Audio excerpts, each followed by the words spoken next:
teaching and coaching for 39 years. I've taught at two different high schools. Started out with St. Augustine High School in 1969 and then moved up here in 1981. I had my high school basketball coach, my second year of college.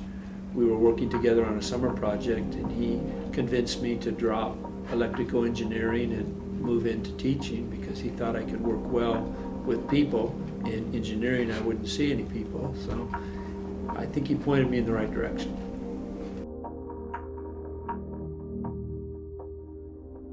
I'm still coaching cross country, so that's 39 years.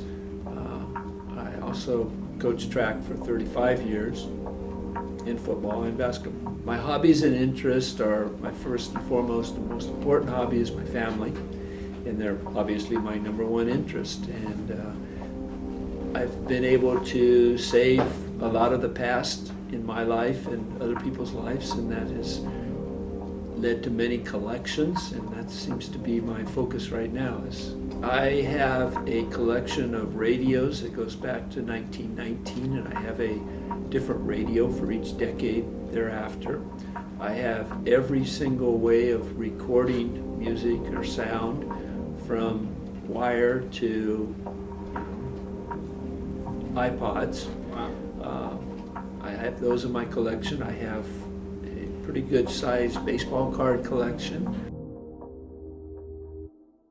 1954, I need 3 more cards to finish out the 55 series, and then my 56 and 57 series are probably about 90% full. So I have a lot then, and then I restarted it when my daughter was born, so I have a lot in the 80s and a lot in the 90s.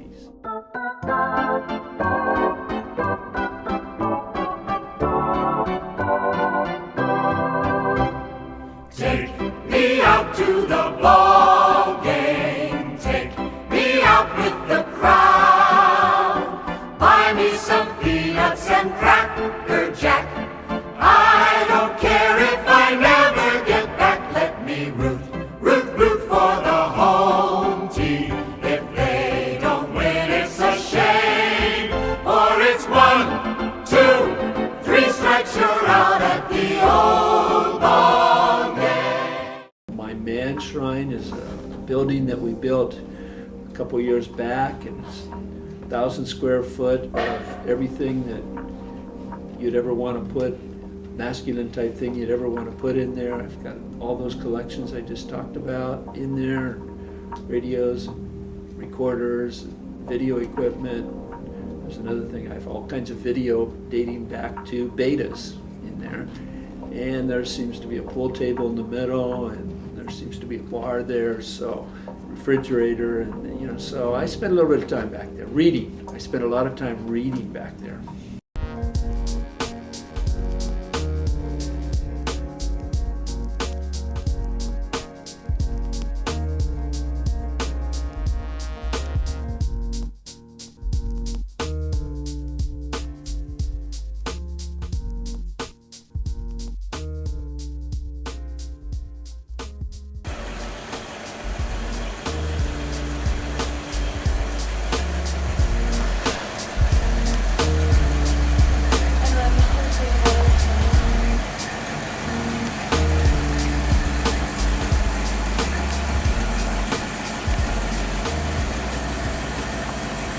Well, I've always felt that history is a record of the past, but it tells you what's going to be the future. And the more history you've learned, the easier it is to figure out what's going to happen. And what do I plan on retiring in the next couple of years? My passion right now is to write a sports history of San Diego. I've been lucky enough to live through a lot of San Diego history, sports history. I'm probably one of the few people around that's gone to Lane Field and Westgate Park and Murphy Stadium and Petco. I've followed the Padres since the middle 50s.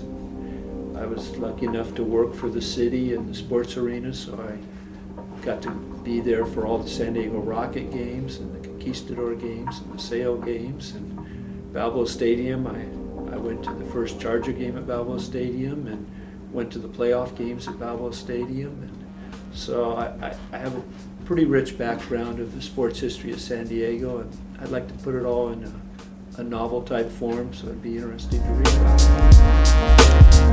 about.